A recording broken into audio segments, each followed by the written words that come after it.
There's a certain chubby orange cat that everyone is familiar with. Yeah, that's right, Heathcliff. No, I'm just joking. Of course, I'm actually talking about Garfield. Everyone loves Garfield. Here's former Vice President of the United States Mike Pence wishing Garfield a happy birthday in Congress.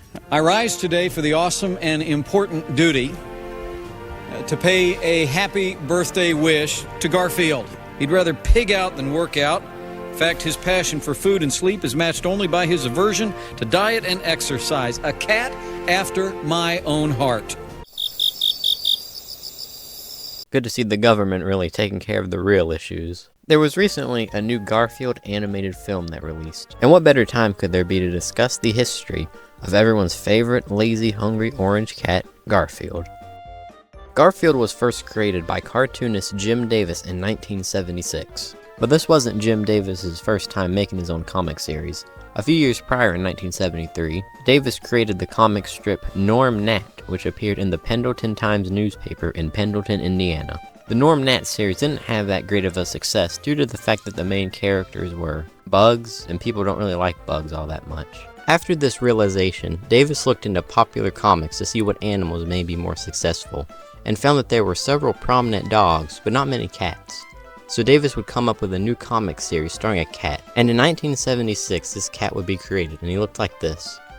That looks really odd compared to what we're used to Garfield looking like today. This version of Garfield appeared in the comic series John, which would appear in the Pendleton Times newspaper, just like Gnorm Gnat. But it would eventually have its name switched to Garfield, and would appear in newspapers worldwide in 1978. And by this point, Garfield looked like this. And when Garfield was syndicated nationwide, it was a hit. And only 3 years after its nationwide launch, it was appearing in 850 newspapers and had sold over $15 million in merchandise. On May 15, 1980, only 2 years after being syndicated nationwide, Garfield made his first television appearance in Fantastic Funnies. And by this point, he looks very close to how we're used to seeing him today. And in this Fantastic Funnies appearance, Garfield would be voiced by Scott Beach. Garfield, you didn't even try. Show me a good Mauser and I'll show you a cat with bad breath. You're too fat, Garfield. Why, I'll bet you haven't seen your feet in years. You're too fat, Garfield. Too fat. Goodness gracious, John, cut Garfield some slack. From 1982 to 1991, Garfield had even more TV appearances, with 12 made-for-TV specials. And we're not even done yet, because from 1988 to 1994, Garfield got his own Saturday morning cartoon in Garfield and Friends. In both the television specials and Garfield and Friends, Garfield was voiced by Lorenzo Music. Don't we look just precious in our dumb widow doggy coat? When we go on our walk, all the other dogs are gonna call you a nerd. I see now Garfield has picked up John's habit of giving out insults. In 2004, Garfield got his very own theatrical film, with the release of Garfield the Movie. And this movie was the first time he became real. And look at it, it's beautiful. In this movie, Garfield was voiced by Bill Murray. Whoa! Housekeeping at 12 o'clock! Whoa! You know, I think I had a nightmare like this once.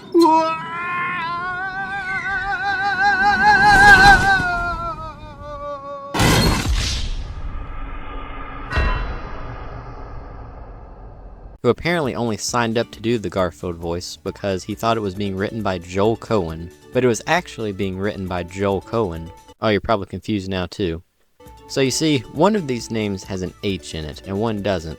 Now, is this story true, or did Bill Murray just come up with an excuse of why he was associated with this less than stellar film? I don't know. Maybe, maybe not. But if it was true, for some reason Bill Murray did return for the sequel to this film. In 2006's Garfield: A Tale of Two Kitties. Garfield's next noteworthy appearance was in 2009's The Garfield Show. In this show, Garfield was voiced by Frank Welker. It's too late for me. I'm famished. Even if it came this minute, I'd be too weak to answer the door. Who also voiced Garfield in the 3 direct-to-DVD Garfield films, and has voiced Garfield in most projects since. Yeah, I said most.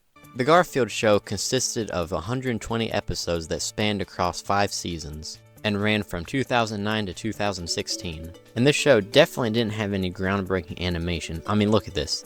This actually aired in this state. How does that even happen? Garfield's most recent appearance was in 2024's The Garfield movie, not to be confused with 2004's Garfield the movie. In this appearance, Garfield was voiced by Chris Pratt, for some reason. I guess the people that made the movie just really loved his performance in the Mario movie. Man, I spent hours of my life stomping Koopas in the original Mario Brothers arcade game. Maybe one day everything would just be voiced by Chris Pratt. Now looking at reviews for the movie, it looks like it's not playing too well with critics, but is performing fairly well with general audiences. Now where Garfield will go after this is unclear, but I gotta say, Garfield merchandise isn't going anywhere. You got the clothing, you got the toys, you want a Garfield telephone? Here it is. Garfield globe, you say? It can be yours. Garfield clocks, Garfield lamps, Garfield slippers. They even have a Garfield chair. You can sit on Garfield. So with all that taken into account, I think it's safe to say Garfield isn't going anywhere anytime soon. And if you enjoyed this video, a like, subscription, and maybe even a comment would be greatly appreciated, and maybe you want to watch some of my other videos, I'll have them linked in the description. And I'll see you next time. Goodbye.